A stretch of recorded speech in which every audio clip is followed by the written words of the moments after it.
Bayangkan, seorang pelayan restoran sederhana dipaksa berdiri di depan piano tua yang berdebu hanya untuk menjadi bahan tertawaan seorang miliarder sombong dan rekan-rekannya yang angkuh.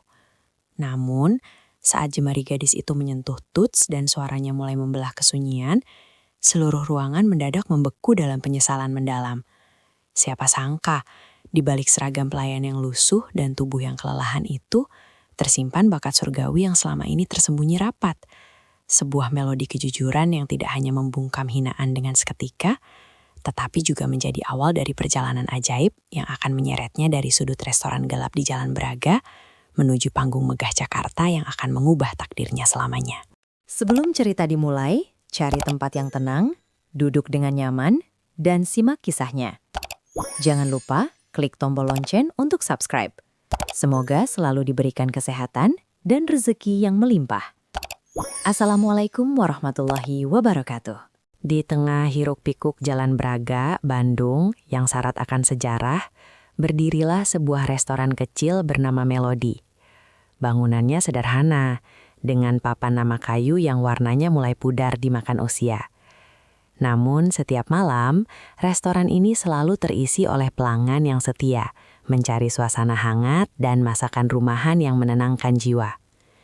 Di antara kepulan asap dapur dan suara denting peralatan makan, seorang gadis berusia 22 tahun berjalan cepat dari meja ke meja.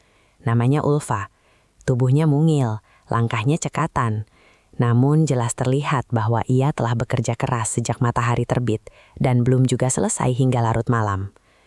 Keringat di pelipisnya bercampur dengan pantulan cahaya lampu kuning yang menggantung rendah di langit-langit restoran. Seragam pelayan yang ia kenakan tampak sedikit terlalu longgar, seolah itu adalah pakaian bekas yang tidak benar-benar dijahit untuk ukuran tubuhnya. Tetapi cara Ulfa tersenyum pada setiap pelanggan, meskipun tubuhnya sudah berada di titik kelelahan, menyiratkan sesuatu yang mulia, sesuatu yang tidak bisa dijelaskan oleh kemiskinan ataupun keadaan hidup yang menghimpit. Ulfa bekerja dari sore hingga tengah malam di restoran itu, namun harinya sebenarnya sudah dimulai jauh lebih awal. Saat fajar menyingsing, ia sudah membantu ibunya menjual gorengan di pinggir jalan. Keadaan ekonomi mereka memang pas-pasan, tetapi Ulfa tidak pernah membiarkan keluhan keluar dari bibirnya. Dalam setiap hembusan napas lelahnya, ia selalu berbisik pelan, "Ya Allah, kuatkan aku hari ini." Setiap kali ia merasa hampir menyerah pada rasa lelah, ada satu hal di restoran itu yang selalu menjadi sumber kekuatannya. Di ujung ruangan, hampir tersembunyi di balik rak tanaman kering dan tumpukan kursi cadangan, terdapat sebuah piano tua. Warnanya coklat gelap, kayunya sudah banyak yang mengelupas, dan beberapa tutsnya tampak retak serta menguning. Tidak ada pelanggan yang peduli pada piano itu. Bagi mereka, itu hanyalah properti usang yang memenuhi ruangan. Kecuali bagi Ulfa. Saat restoran sudah resmi tutup dan lampu-lampu dipadamkan, Ulfa seringkali diam-diam duduk di bangku piano itu. Di bawah kegelapan, jemarinya menari di atas tuts seolah ia memang dilahirkan untuk itu. Tidak ada yang pernah mengajarinya secara formal. Ia hanya belajar dari musik yang ia dengar lewat radio tua di rumahnya, atau potongan video di ponsel bekas pemberian tetangga. Ia tidak membaca notasi musik, ia mendengar, lalu merasakan. Bagi Ulfa, piano itu bukan sekedar instrumen.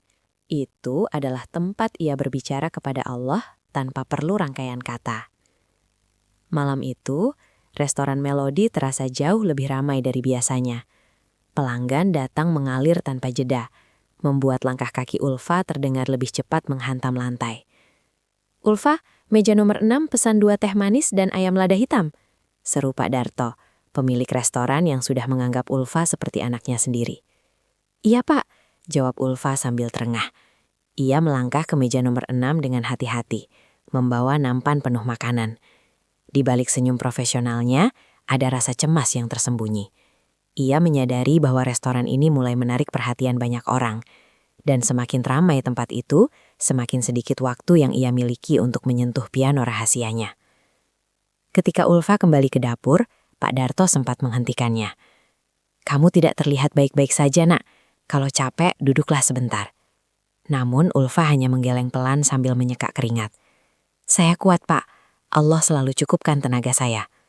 Pak Darto tersenyum gitir, tahu betul betapa kerasnya hidup yang dijalani gadis ini.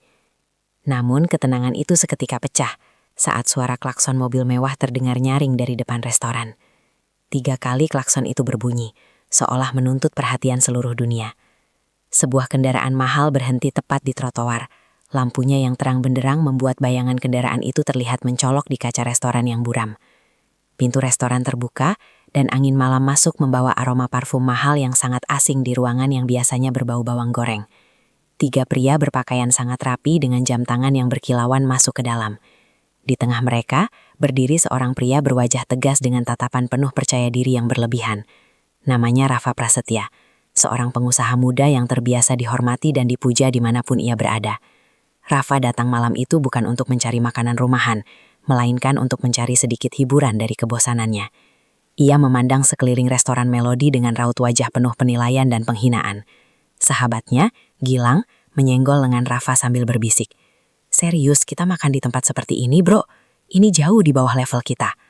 Rafa hanya mengangkat alis dan menjawab dengan nada meremehkan. "Tempat rendah kadang bisa jadi hiburan yang menarik." Ulfa yang mendengar kalimat itu hanya bisa menunduk. Ia merasa hatinya tersayat melihat restoran tempatnya mencari nafkah dipandang sebelah mata. Namun tugas adalah tugas. Ia mendekati meja mereka dengan langkah sopan. "Selamat malam, silakan pesanannya," ucap Ulfa. Rafa tidak langsung memesan makanan. Ia justru menatap Ulfa dari ujung rambut hingga ujung kaki, seolah sedang menilai sebuah objek, bukan seorang manusia. "Nama kamu siapa?" tanya Rafa. "Ulfa, Pak," jawabnya singkat. "Nama yang bagus. Sayang sekali tidak cocok dengan pekerjaanmu," balas Rafa dengan senyum sinis yang menusuk. Rafa kemudian mengalihkan pandangannya ke sudut ruangan, ke arah piano tua yang berdebu itu. "Itu piano sungguhan atau cuma pajangan rusak?" tanyanya. "Itu piano asli, Pak, tapi sudah lama tidak dipakai," jawab Ulfa. "Kamu bisa main?" tanya Rafa lagi, kali ini dengan nada menantang. Ulfa menelan ludah, tenggorokannya mendadak kering. "Saya bisa sedikit, Pak." Mendengar jawaban itu, Rafa tertawa kecil, seolah mendapat mainan baru. "Bagus kalau begitu, hiburlah kami. Mainkan sesuatu sekarang juga." Ulfa terpaku. "Maaf, Pak, saya sedang bertugas. Saya harus melayani pesanan pelanggan lain." Namun Rafa justru memajukan tubuhnya dan berkata dengan nada yang tidak menerima penolakan. "Aku adalah pelanggan sekarang, dan ini adalah pesananku. Mainkan piano itu, atau aku akan memastikan restoran ini mendapatkan masalah." Seluruh restoran mendadak hening. Pelanggan lain mulai memperhatikan drama yang terjadi. Pak Darto berdiri tegang di dekat kasir, tidak tahu harus berbuat apa. Di satu sisi ia ingin melindungi Ulfa, namun di sisi lain ia tahu siapa Rafa Prasetya. Ulfa merasakan seluruh harga dirinya dipertaruhkan. Ia tahu ia bisa menolak, tetapi ia juga merasakan dorongan aneh di dalam hatinya, sebuah kesempatan untuk membuktikan bahwa kemiskinan tidak berarti ketiadaan martabat. Pak Darto mendekat dan membisikkan kata-kata yang menguatkan. "Cobalah, Fa, Allah besertamu." Dengan tangan yang gemetar hebat, Ulfa meletakkan buku catatannya. Setiap langkah menuju piano itu terasa begitu berat, seolah ia sedang berjalan menuju panggung eksekusi. Ia duduk di bangku piano yang dingin, menarik nafas panjang, dan memejamkan mata. "Ya Allah, kuatkan hamba," bisiknya dalam hati. Ketika jemari Ulfa menekan tuts pertama, sebuah nada yang sangat murni dan nyaring keluar dari piano tua itu. Seluruh restoran seakan membeku. Suara yang dihasilkan bukan seperti berasal dari kayu usang yang berdebu, melainkan seperti suara dari dimensi lain. Nada kedua dan ketiga menyusul, membentuk sebuah melodi yang mengalir lembut, seperti sungai di tengah senja. Ulfa tidak lagi bermain untuk Rafa. Ia bermain untuk ibunya yang lelah, untuk mimpinya yang terpendam, dan untuk Tuhannya. Kemudian ia mulai bernyanyi.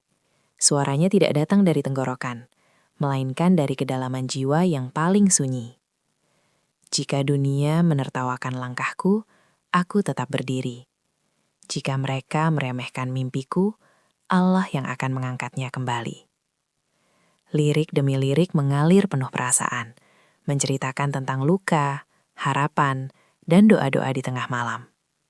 Suaranya begitu jernih dan merdu, namun menyimpan kekuatan yang luar biasa, hingga mampu membuat anak kecil yang tadinya menangis menjadi diam terpaku.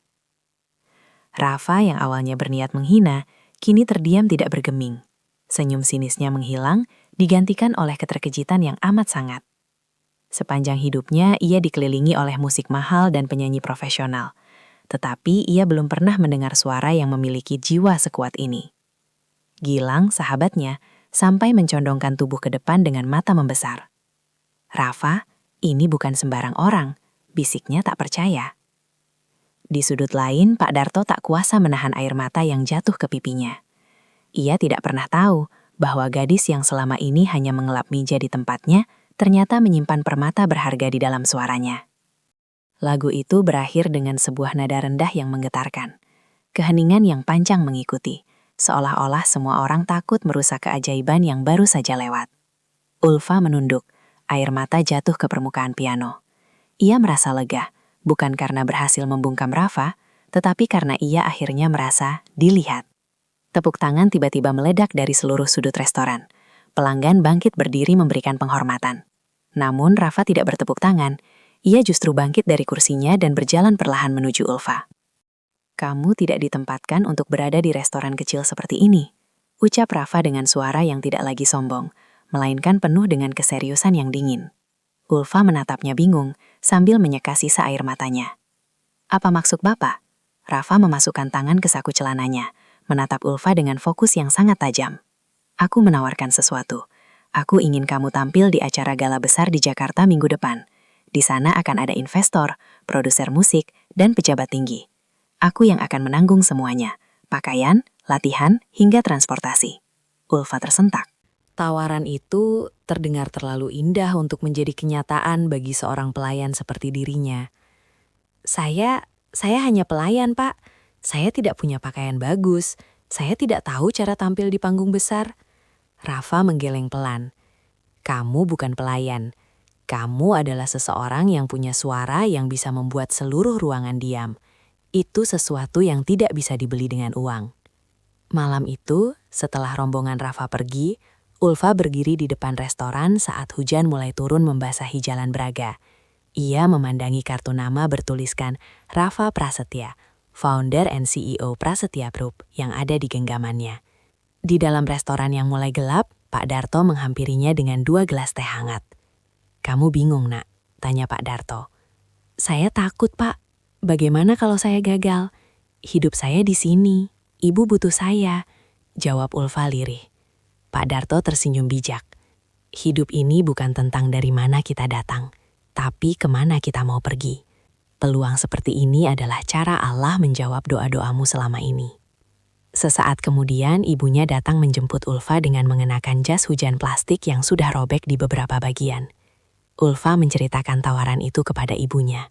Sang ibu, dengan kerutan lelah di wajah namun mata yang selalu penuh cinta, menggenggam tangan Ulfa. "Jangan pilih hidup yang hanya sekadar membuatmu bertahan, Nak. Pilih hidup yang membuatmu berkembang. Jika kamu gagal, ibu akan tetap di sini dengan gorengan ibu. Bangga karena kamu sudah berani mencoba."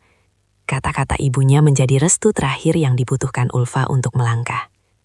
Hari berikutnya, dunia Ulfa berubah dengan kecepatan yang tidak pernah ia bayangkan. Ia menandatangani kontrak awal dan segera dibawa menuju Jakarta. Saat kereta api yang membawanya memasuki stasiun Gambir, Ulfa menatap deretan gedung pencakar langit dengan rasa takjub sekaligus ngeri. Jakarta adalah rimba beton yang sangat berbeda dengan kehangatan Bandung. Di stasiun, Rafa dan Gilang sudah menunggu dengan mobil mewah yang berkilau. 1 minggu di Jakarta adalah masa-masa paling intens dalam hidup Ulfa. Ia harus menjalani latihan vokal berjam-jam setiap hari, belajar cara bernafas yang benar, hingga cara berjalan di atas panggung dengan gaun yang berat. Di dalam studio musik milik Prasetya Entertainment, Ulfa sempat merasa rendah diri. Ia melihat grand piano putih yang sangat sempurna, jauh berbeda dengan piano tua di Melodi yang penuh karat dan debu.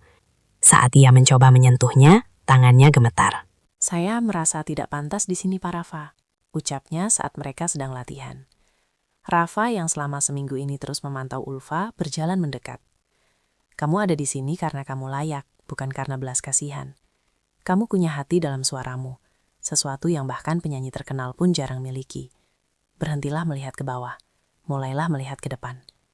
Keyakinan di mata Rafa perlahan-lahan merembes ke dalam hati Ulfa, memberinya keberanian baru. Akhirnya malam gala yang dijanjikan itu tiba. Ballroom hotel berbintang 5 itu dipenuhi oleh lampu kristal yang megah dan orang-orang dengan pakaian yang harganya mungkin setara dengan gaji Ulfa selama 10 tahun. Di belakang panggung, Ulfa mengenakan gaun tuti gading yang sederhana namun sangat elegan. Rambutnya ditata lembut dan wajahnya dipoles tipis untuk menonjolkan kecantikan alaminya. "Tarik napas, Ulfa. Suaramu berasal dari hati. jangan lupakan itu," bisik Rafa tepat sebelum tirai terbuka. Nama Ulfa dipanggil oleh pembawa acara sebagai penemuan terbaru dari Prasetya Group. Saat ia melangkah ke panggung, ribuan pasang mata menatapnya dengan penuh rasa ingin tahu. Cahaya lampu sorot yang tajam sempat membuatnya buta sesaat, namun begitu ia duduk di depan piano putih itu, kedamaian menyelimutinya. Ia mulai bermain. Suara piano itu menggema ke seluruh ruangan, dan saat ia mulai menyanyikan bait pertama, suara bisik-bisik di antara tamu seketika hilang. Penampilan Ulfa malam itu bukan sekedar pertunjukan musik, melainkan sebuah pernyataan tentang perjuangan hidup. Nada tinggi yang ia capai di akhir lagu penuh dengan emosi yang begitu tulus, hingga membuat beberapa tamu menitikkan air mata. Saat nada terakhir memudar, keheningan mencekam menyelimuti ballroom, sebelum akhirnya meledak dalam tepuk tangan meriah dan standing ovation. Malam itu, video penampilan Ulfa yang diunggah secara diam-diam oleh salah satu tamu menjadi viral di media sosial. Judulnya sederhana namun menarik, mantan pelayan restoran membuat para miliarder terdiam. Dalam hitungan jam, video itu telah ditonton jutaan kali. Nama Ulfa menduduki peringkat teratas di mesin pencarian. Berbagai tawaran mulai masuk, mulai dari kontrak rekaman eksklusif, pengisian lagu tema film, hingga undangan tampil di stasiun televisi nasional. Setelah acara gala selesai, Ulfa duduk di ruang VIP, masih mengenakan gaun indahnya namun dengan kaki yang terasa lemas. Rafa datang membawakan segelas air. "Besok hidupmu tidak akan pernah sama lagi," ucap Rafa dengan senyum bangga yang tulus. "Pak Rafa, terima kasih karena telah menantang saya malam itu," ujar Ulfa penuh syukur. Rafa menggeleng pelan. "Aku tidak menemukanmu, Ulfa. Kamu yang menemukan panggungmu sendiri melalui keberanianmu." Malam itu, di kamar hotelnya yang mewah, Ulfa berdiri di balkon menatap kelap-kelip lampu Jakarta. Ia teringat akan Jalan Braga, teringat akan bau bawang goreng di dapur Pak Darto, dan teringat akan wajah ibunya yang sedang menunggu di rumah. Ia sadar bahwa kesuksesan ini adalah titipan dari Allah. Ia berbisik dalam doa, memohon agar ia tetap menjadi Ulfa yang sama, gadis yang tahu bahwa suara terindah bukanlah yang paling nyaring, melainkan yang paling tulus berasal dari hati. Perjalanan besar Ulfa baru saja dimulai. Ia bukan lagi pelayan restoran yang suaranya disembunyikan dalam kegelapan. Ia kini adalah bintang yang sinarnya memberikan harapan bagi setiap orang kecil yang memiliki mimpi besar. Dan ia tahu, selama ia tetap mengandalkan Allah dan menjaga kerendahan hatinya, melodi hidupnya akan terus terdengar indah di telinga dunia. Karena pada akhirnya, dunia tidak akan mengingat dari mana kita memulai, melainkan bagaimana kita berani melangkah dari bawah untuk mencapai langit, tanpa pernah kehilangan pijakan di bumi. Terima kasih sudah menyimak cerita kami. Semoga selalu diberikan kesehatan dan keberkahan rezeki. Silahkan klik tombol lonceng untuk subscribe, jangan lupa like, komen, dan share. Tunggu kisah menarik kami selanjutnya. Wassalam.